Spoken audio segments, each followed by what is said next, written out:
I intend to resign as party leader, as Prime Minister, after the party selects its next leader through a robust, nationwide, competitive process.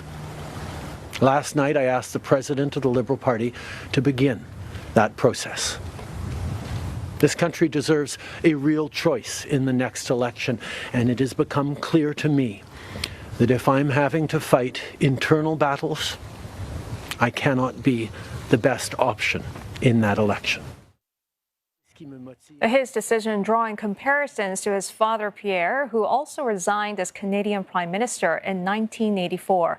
Mr. Trudeau has led Canada for almost a decade.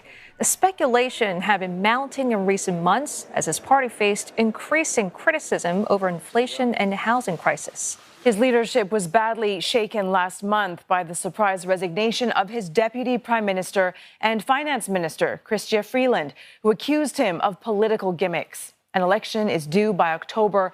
Polls show the Liberals would perform poorly at the ballot box. The opposition parties are vowing to bring down the minority government with a no-confidence vote when Parliament resumes in March. The leader of the biggest rival party, the Conservatives, called Mr. Trudeau's leadership a dark chapter, saying his resignation changes nothing. Why dump him now, right before an election? Have they had a change of heart? Is it because they feel guilty that they doubled housing costs, hiked taxes, unleashed crime, broke immigration, forced a quarter of the population into poverty? No.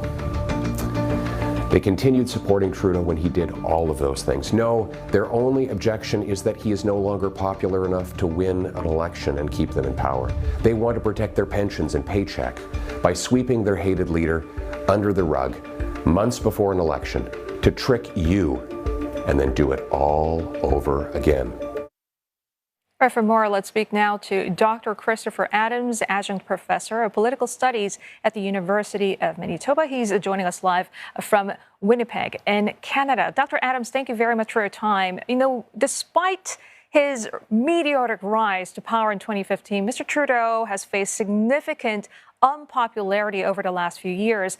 How much of this unpopularity can be attributed to his policies, and how much do external factors were a factor here beyond his control? Well, thanks. Thanks for for inviting me to be with you. I would say that Prime Minister Trudeau has had, as you said, 2015. He came in with a very strong majority, a lot of charisma. He got a lot of young people to vote for him, people who hadn't voted before. And but the bloom fell off the rose some years after. There are some scandals that happened.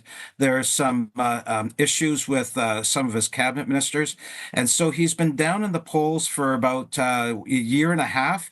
And now down in the teens, the mid-teens, which is the lowest the Liberal Party, which has been a long-time governing party on and off for the past century and a half.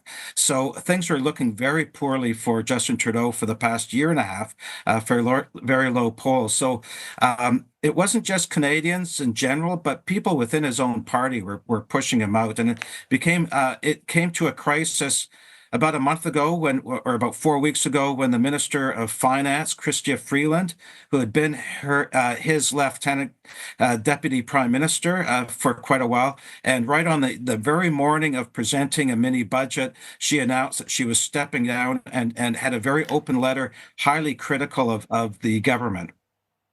Professor, Mr. Trudeau, he resigns now, never having experienced an election defeat, also without having to battle his own party, really. Some have described this departure as leaving on a high note. Tell us, what was the political calculus behind this move? Well, I'd say actually from internationally across the ocean, probably a high note, but I would say that it has been very tough for him, and he's had pretty well all the regions of the country, and the country is very large, as you know, geographically. All the regions of his members of parliament had really come out saying that he's got to go, and so it has been a very low point for him the past number of months, and so there was no way for him to go forward. He couldn't close Parliament and try to be back for a new session. So I think that we'll look back as Canadians as it being a high point years from now. But right now, it's been a very poor point for the Liberal Party.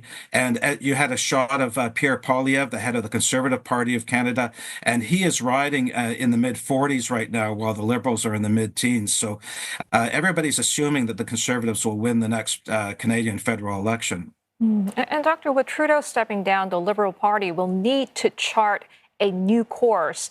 Who do you see as a potential successor to Trudeau within the party, and how do you think the leadership would differ from his? Well, there are a number. The Liberal Party is often divided between kind of the pro-business side and the pro-social side, and social welfare or mixed economy side. So those strains continue to exist in the Liberal Party. They're a centrist party.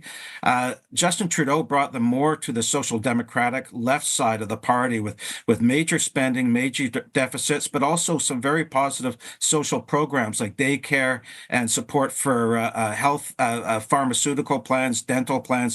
But the next leader will be somebody who either moves the party more in that direction or more on the business side. One of the big figures is Chrystia Freeland, who's the one who precipitated this crisis a few weeks ago. And she has been getting a lot of support, but also there are a lot of people in the party angry at her for precipitating this. The other name that some of your viewers might know is Mark Carney. Mark Carney was the governor of the Bank of Canada, but also the governor of the Bank of England. So he is not a member of Parliament, but people are talking about him as possibly coming in. And so those are the two names, and there are about 6 or 8 other names that are bandied about. But those are the two names that people mention the most right now. Okay, so we know a federal election needs to be held before October 20th. Polls suggest that under Mr. Trudeau, the Liberals would have suffered a significant loss against the Conservatives. So what is the Tory strategy now? The Tory strategy, I think, is to continue as they've been going, to allow the Liberal unpopularity to continue. Pierre Poilievre has been really campaigning for a long time on a kind of a populist side of the right wing. He's been calling for an end to the carbon tax, which is the attempt to control, to address climate change and to tax gasoline here in Canada. So he's really been riding on kind of a populist, a little bit of a Trumpian approach, but more of a Canadian side of that. The Liberals really have been their own worst enemies over the past year. So I think Poilievre, who's coming from the right, who was elected as the leader of the party as a right-wing side of the Conservative Party, but I think he will be moving a little bit more to the center, as usually happens in federal elections. But, one of the biggest concerns here in Canada is not so much internally, it's about Donald Trump being inaugurated as the new president. And he has committed himself to bringing in, as you know, 25% tariffs. And he says he's going to do that right away. And Canadians here, both in natural resources, manufacturing, across the board, in Canada, they are very jittery about that. And they are worried that the federal government, our prime minister, is kind of a lame duck prime minister. And we don't have a new prime minister in place, whether it's Liberal or New Democrat or Conservative.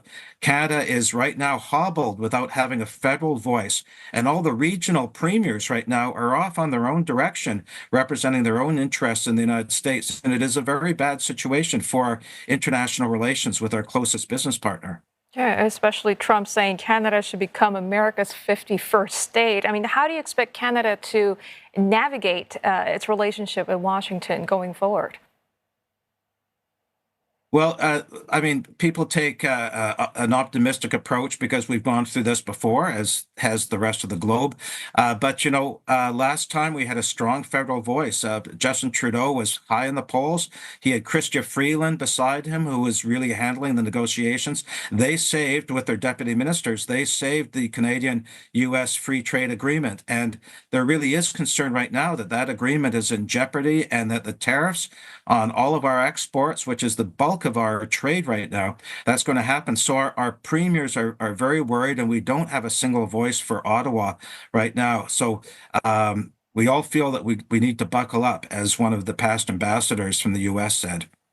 All right. Thank you so much for your time and your insights today. Dr. Christopher Adams, adjunct professor of political studies at the University of Manitoba.